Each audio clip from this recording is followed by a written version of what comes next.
Suba, un territorio ancestral muisca que conserva raíces que atraviesan siglos de memoria.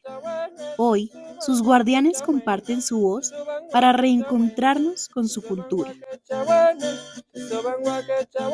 Shoa, Shami Mishine, Chogoswa, Shehika Wilsonwe, Inga Chasuaka Kamuskowe, Inga Chasuaka Kamiskawe, Inga Wechak Chuenegwe. Swashawa Wenua Watanchinga, Shahukani Kolgua, Monskafusha Suas Kakachawane, Musksawa Chewene, Inga Cheguiwake Nibia Yukaviativa Agüene.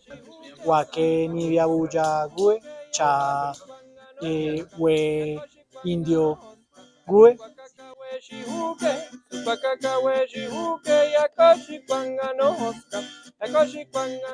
Nosotros seguimos siendo un pueblo en presente. No eran, fueron, no, somos, estamos. Los muiscas todavía estamos en el mismo lugar. El creer que nosotros llegamos a Bogotá, cuando la gente llegó a nuestro territorio, porque es que tú y yo, nosotras como indígenas, nosotras llevamos aquí en este territorio más de 2.500 años, ¿sí? Y en Suba, mi padre nació en Suba, mi abuela nació en Suba, mi bisabuela, mi tatarabuela, mi tatarabuela, y así me voy muchas generaciones. Si yo le pregunto a esa gente que ejerce esas violencias diciéndonos, ay, es que ¿qué hacen los indígenas aquí en Bogotá llegando? ¿Sí? Viniendo.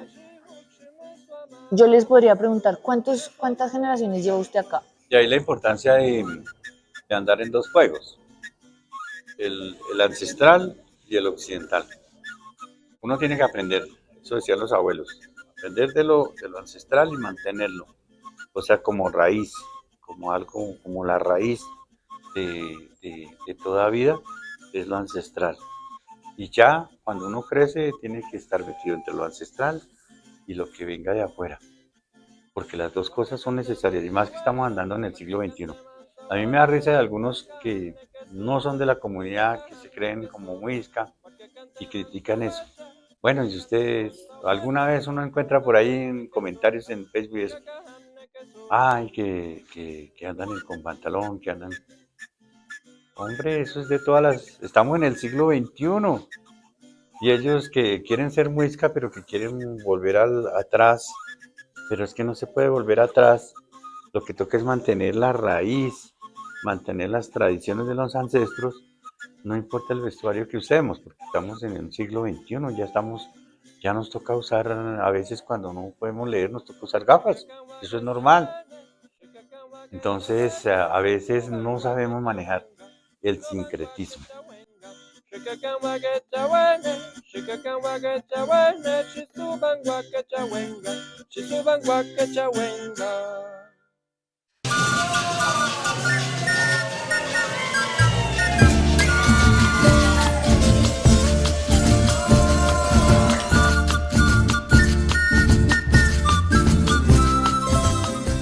El pueblo muisca no desapareció, ha permanecido aquí, en su territorio, aun cuando la ciudad quiso nombrarlo desde afuera.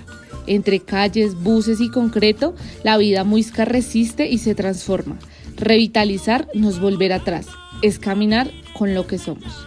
Por eso la lengua regresa, no como lección, sino como raíz. La música no se imita, se despierta.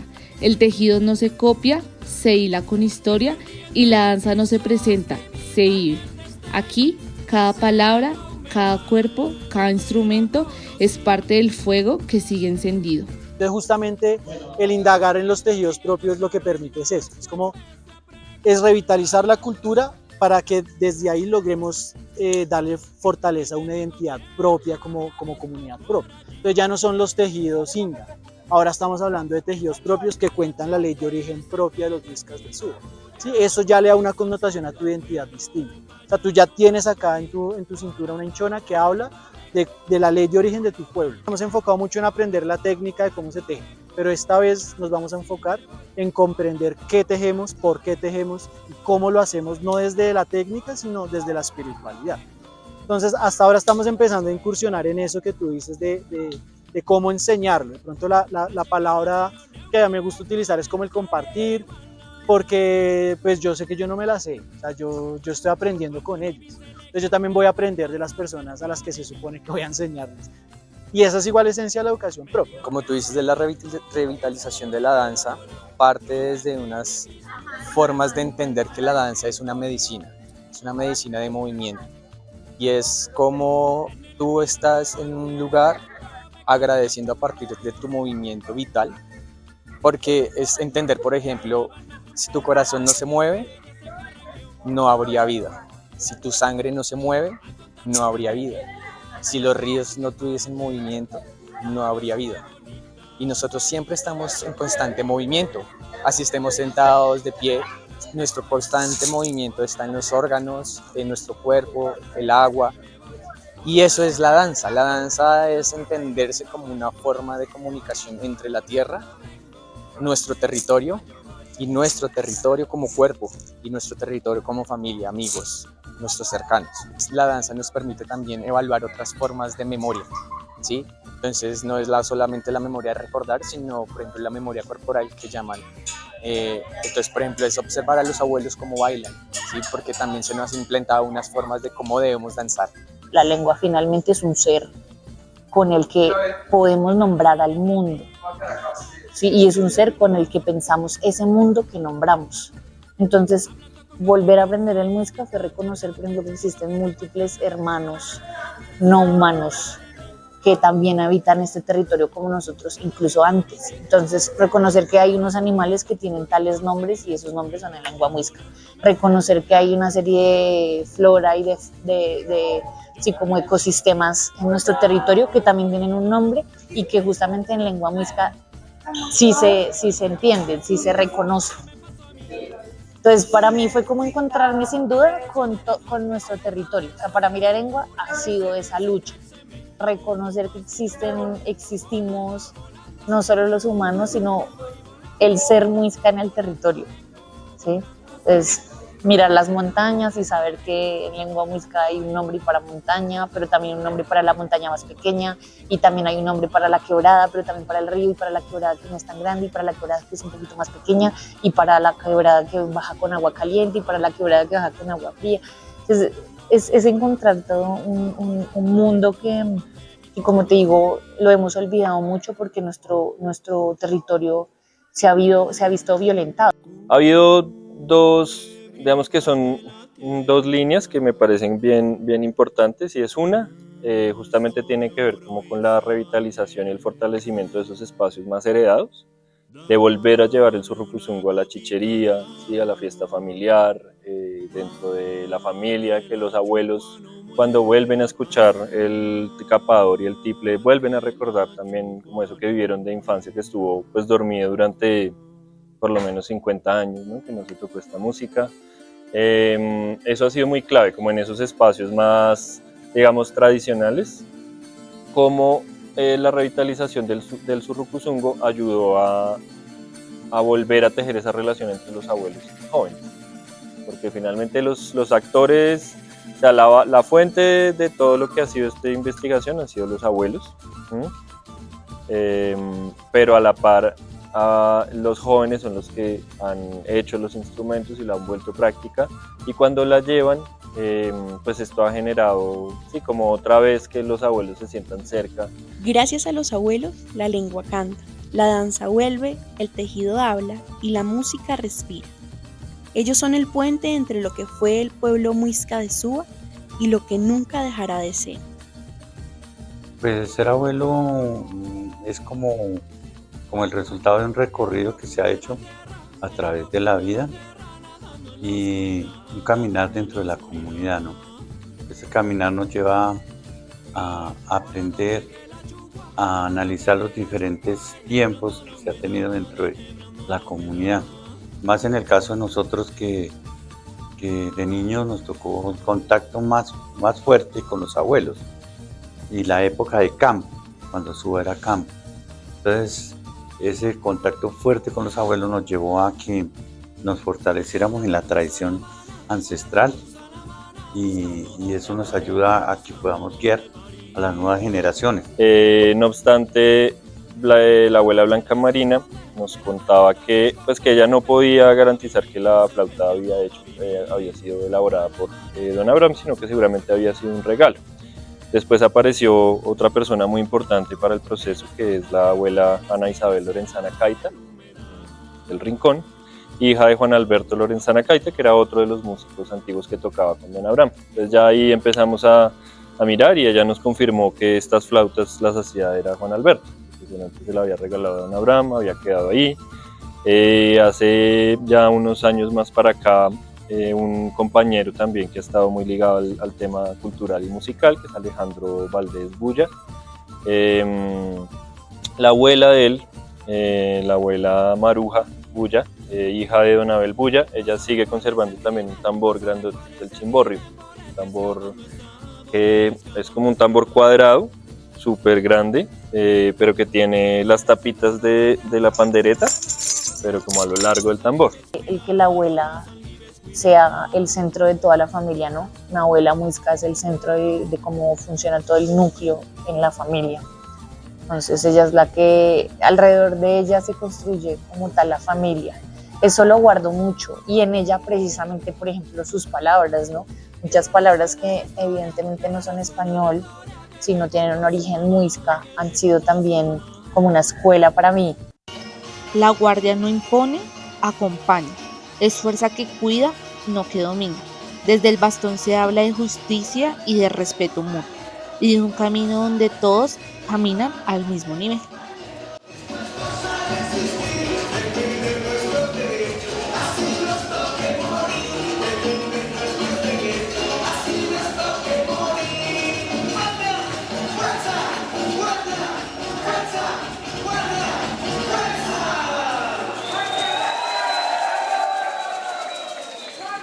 El coordinador general, pues yo no, bueno, no me gusta esas figuras, me parecen que se tiran la cohesión social, ¿no? Entonces siempre nos vemos como de tú a tú, siempre el ejemplo que siempre se nos ha dado y que yo como que he replicado mucho y he visto que ha servido para atraer jóvenes y comunidades que manda, pues el que manda tiene que ser el que da el ejemplo también, ¿no? Entonces, pues si yo digo, bueno, vamos a hacer huerta, pues yo soy el primero que estoy ahí. Y eso motiva a la gente y eso nos une y nos teje no de una manera como vertical, sino horizontal. Justicia. Y es ahí donde está la horizontalidad. Todos tenemos que hacer lo mismo. Claro, el gobernador sí tiene que estar no encima, pero sí al frente de la mesa. Es una mesa circular. Yo tengo que estar dirigiendo la mesa. Dirigiendo, orientando para la toma de decisiones, pero todos tomamos las decisiones. Por eso ni el gobernador es más importante, ni la autoridad de territorio es menos importante, como tampoco lo es educación, como tampoco lo es salud, porque todos nos complementamos. Yo soy la autoridad de gobierno, ¿sí?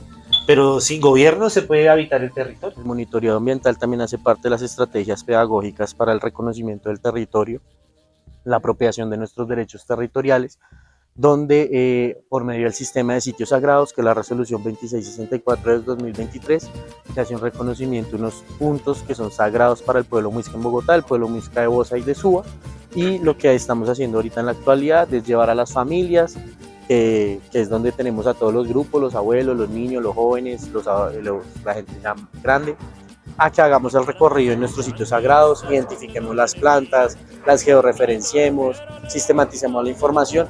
Todo esto en aras de también hacer un ejercicio de protección del territorio, de reconocimiento y de fortalecimiento del arraigo con el territorio.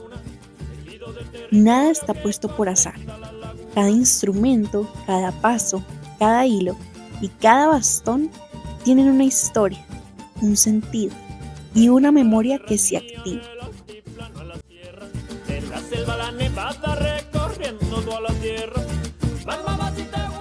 Bastante tiene un significado que se asemeja a todo lo que conocemos, ¿no? A los tres mundos. Es la parte de como de arriba del bastón, están apuntando al cielo, se relaciona con el Wat Coca, que es el mundo de arriba, el mundo de los cielos, ¿no? La parte de la mitad como que se relaciona con el Keka Busho, que es este mundo seco donde vivimos, y el Yekeka, el mundo de abajo. Y pues estos tres mundos están conectados por el agua, ¿no? Entonces eso también es como esa relación que tiene el bastón, el chune, con el Keka, el territorio y sus tres lugares. La fibra de este territorio pues era el fique. Entonces también parte de la apuesta es revitalizar la planta del fique, que es una planta nativa en Suba. Entonces, además de aprender a tejer en fique, aprendemos a sembrarlo, aprendemos a cuidarlo, aprendemos a cómo se corta la penca, cómo se saca el hilo de la penca, cómo se hila, cómo se tintura. Y luego sí tejemos. Y eso es muy bonito porque eso le da ya una historia a tu tejido. Entonces, le da una historia y una propiedad de Suba. Entonces, porque tú dices, este fique que tú ves aquí fue sembrado en Suba, trabajado en Suba y fue tinturado con un árbol de Suba. Entonces esto ya le da otra identidad al tejido, ya le da una historia, ¿ves? Entonces ya el tejido no es solo una mochila, sino tiene una historia. Y pues con el fique, por ejemplo, estamos empezando a trabajar esta chisua, no sé si se alcanza a ver. Esto se llama una chisua o una mochila, guane, que es uno de los tejidos que se está empezando a revitalizar en Suba. Digamos que las comunidades muiscas habían dejado este tejido como muy olvidado, ¿no? Se había reemplazado por tejidos de otras comunidades, lo que decía hace un rato que apropiamos. Otras cosas que pues no está mal tampoco, pero siempre es importante saber qué es lo de acá. Entonces este es uno de los tejidos que estamos empezando a revitalizar, es una chisua guane, esta está hecha en fique, un fique pues también tinturado, de acá del territorio. Es un tejido que aunque está muy presente en algunas zonas de Boyacá, pues acá en Bogotá no, en las comunidades muiscas no, pero pues estamos empezando a traerlo de nuevo. Pero en lengua muisca es hinchona, que aparentemente viene de dos palabras, que es la palabra ine, que es como cintura, y la palabra chone, que es como que está en la cintura, hinchona. Es un tejido pues que principalmente actualmente lo utilizan las mujeres, los hombres pues también lo estamos empezando a utilizar. Es pues un tejido que protege el vientre, es un tejido que te protege espiritualmente el ombligo, ¿no? Digamos que tiene una importancia espiritual muy, muy fuerte. Y lo que estamos revitalizando en este tejido, que ya hay otros tejedores que lo llevan haciendo muchos años, entre ellos está Jorge Llopasá, que es, digamos, una persona que yo admiro mucho y de quien me he inspirado en este trabajo. La importancia de este tejido está en narrar historias desde el mismo tejido. Entonces, por ejemplo, este tejido tiene la intención de narrar la ley de origen muisca, ¿no? Que son las aguas que hay en las montañas, de las que salen dos serpientes, están acá, que es la ley de origen muisca, dos serpientes que se transforman en dos personas, que son pues Bagüe y bueno, su hijo, y son dos personas que posteriormente, después de poblar los territorios, vuelven al agua, ¿no? Entonces, digamos, es un poco la historia que cuenta este tejido. Inicia desde la parte ritual, en donde se implementa desde la conexión espiritual, sensorial con el territorio, en donde generamos un agradecimiento, en donde pasa por eso ritual a generar algo corporal, algo corpóreo, y ya empieza a generarse desde lo que occidentalmente se conoce como planimetría y coreografía, pero entonces en esto no se percibe desde esa forma, sino es desde la conexión grupal, se va desarrollando inmersamente eso que se considera como planimetría y coreografía. Entonces no es como decir vamos 4 tiempos adelante, 4 tiempos atrás, sino estamos listos para dar esos 4 tiempos adelante, estamos listos para dar esos 4 tiempos atrás, no como yo llevando, sino en conjunto, ¿sí? Y obviamente eso no se logra en 2 horas, en una semana, sino es un trabajo continuo. Entonces eso empieza a desarrollarse desde lo ritual, allá catalogarse desde una forma más escénica en la cuestión de la danza. Es una forma de armonizar, ¿sí? Es como, no sé, en algún momento nos habían dicho como que es que las danzas indígenas como que son aburridas. Y el primer momento es entenderse que las danzas de los pueblos originarios no se ven, se viven, ¿sí? O sea, tienes que pertenecer a la danza para de verdad saber qué es lo que es y no es venir a observar, porque es muy burgués sentarse a observar, ¿sí? Los teatros son de la colonia. El altiplano cundiboyacense, ligado sobre todo a la música de Torbellino. En el caso pues, del capador ya propio acá de la comunidad muisca de Suba, es el más grande que yo conozco de los capadores. Los otros en Boyacá y en partes de Cundinamarca son mucho más pequeños. Es bastante grande y tiene 14 cañas. Está afinado pues, de una manera ya diferente a la afinación occidental. tratado como de replicar, de ser muy como juiciosos con este tema de la afinación. Bueno, y este instrumento, aparte de lo que les digo de una historia más reciente, instrumentos de este tipo están documentados ya pues desde la colonia, desde 1563 hay un documento que habla de este tipo de instrumentos que se utilizaban acá.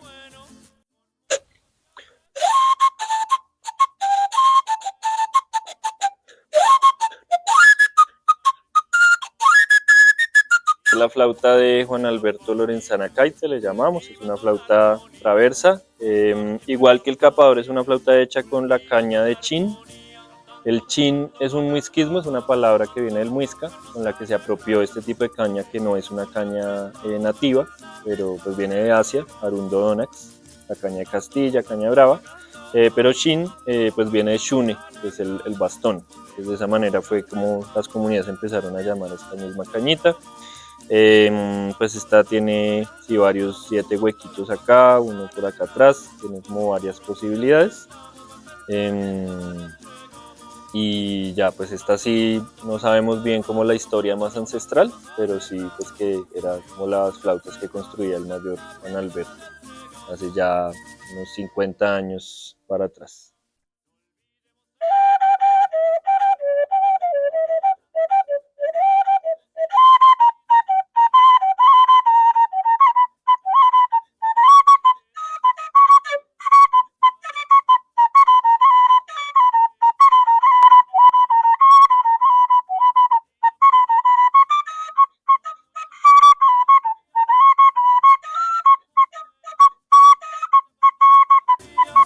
Bueno, este instrumento es bien especial, es el mate, un instrumento pues, hecho de manera muy sencilla, con una choca o totuma, que tiene por dentro unas semillas, a veces se utiliza de maíz, de chisgua también, de donde se saca la chira, el sagú, y un pañuelo, ¿no? En este caso pues se ha venido utilizando pues ya la pañoleta también de la guardia, ¿no? En ese sentido pues de apropiar ahí la identidad. Este instrumento sigue siendo muy utilizado en todo el altiplano por diferentes comunidades. Bueno, sigue siendo muy utilizado, pero acá en el caso de las comunidades muiscas hay mucha conciencia también como de elementos pues, de la cosmovisión que están ahí. Por ejemplo, la choca pues está muy ligada tanto como a toda la práctica de la Fapcua, ¿no? Pero también a las lagunas, ¿no? Es como un elemento que pues está representando también todo este tema femenino, maternal, mientras que el pañuelo, la tela que lo envuelve tiene más que ver con lo masculino, con el tejido del telar, con el camino del sol que va como tejiendo un telar, ¿no? Como en todo pues como el ciclo solar. También los sabedores acá pues han ido como investigando y han visto que es como el viento que va cubriendo la madre, ¿no? Entonces es como esa parte como masculina alrededor de lo femenino y pues las uvas, ¿no? Las semillas pues que son los hijos. Entonces tiene como todos esos elementos ahí muy importantes. Se considera que es un instrumento además que al igual que el capador, seguramente estuvo en muchos momentos de la historia muisca, ¿sí? O sea, tanto en lo ancestral como en lo heredado, más reciente. Pues digamos el ritmo del surrucuzungo. Ya.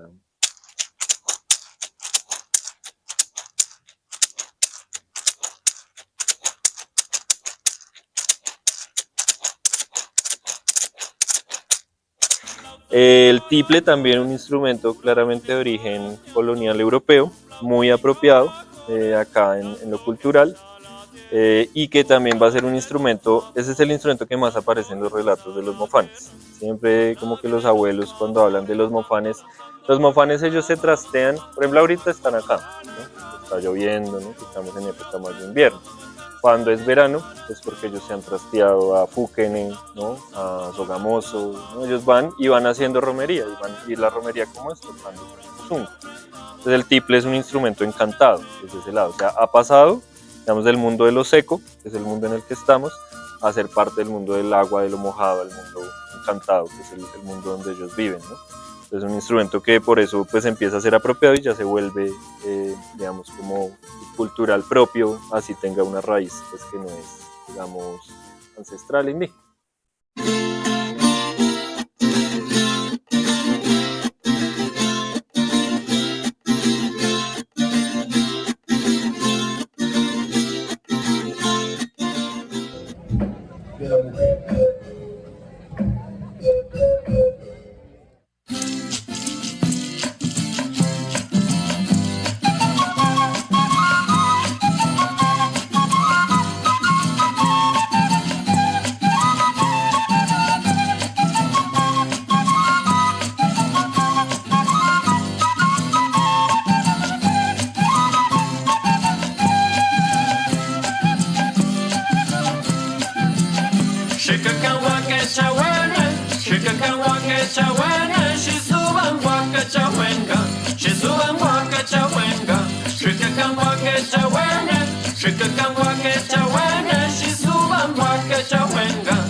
Shimeswa mabe apiaswa.